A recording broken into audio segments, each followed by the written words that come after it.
Bonjour, bienvenue chez Tim Talks Cooking. Moi c'est Tim et aujourd'hui je prépare une quiche lorraine cétogénique, c'est-à-dire faible en glucides.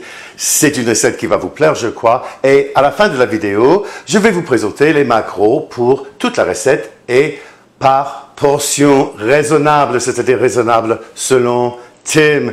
Et là aussi, je vais vous présenter au fur et à mesure que je procède avec la recette les valeurs nutritives de tous les ingrédients dont je vais me servir. Bon, alors, on passe à la... J'ai une cuillère à soupe de graisse de bacon et ça c'est bien réchauffé là. Je vais y ajouter 60 grammes d'oignons. On va les faire cuire à haute température afin de les faire caraméliser un tout petit peu. Et là, quand elles sont légèrement dorées, tout à fait comme ça, éteignez le feu et transférez-les à un petit bol, à une assiette, afin de les laisser refroidir. Comme vous allez voir, je crois, ce plat qui est réputé être si élégant est mis en place pour commencer. Alors là, j'ai 350 ml de crème et 4 jaunes d'œufs. Je vais les battre un tout petit peu. Et puis après, je vais les ajouter à la crème. Et je vais les mélanger avec une fourchette. Préchauffez votre four à 3.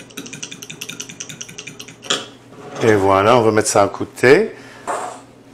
Il vous faudra aussi une recette de ma pâte à tarte, c'est-à-dire ma pâte brisée keto.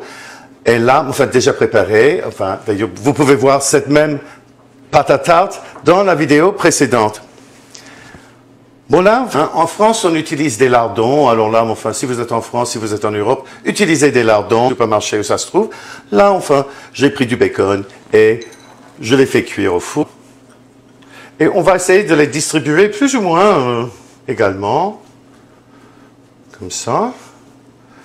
C'est pas nécessaire d'être trop exact. Et ensuite, du fromage ou de la gruyère.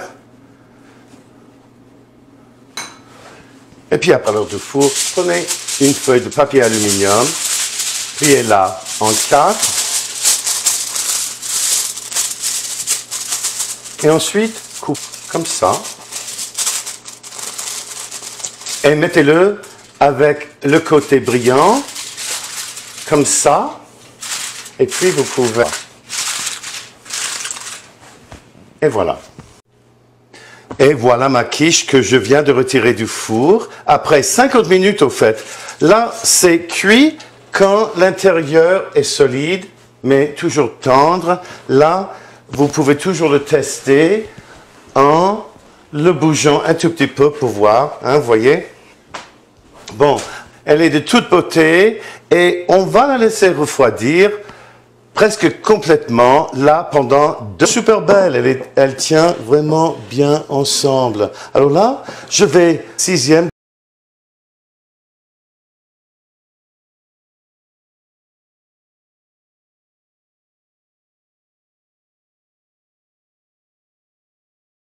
Une portion comme ça.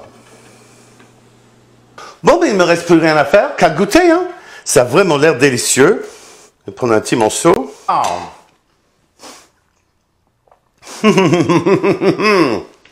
Délicieux. D'abord, la pâte, c'est comme une pâte normale. Enfin, c'est comme une pâte normale. Intense, des oignons caramélisés, du bacon, le fromage. Petit verre de vin rouge, hein. C'est ça, le dîner aujourd'hui, je crois. Bon, ben, écoutez, on va parler macro, hein. Pour toute la recette, hein, ça revient à 3783 calories, 37,3 grammes de glucides nets, 107,6 grammes de protéines et 340 de 6e, comme ça, 630,8 grammes de gras. J'espère que vous allez essayer la recette. J'espère aussi que vous allez liker.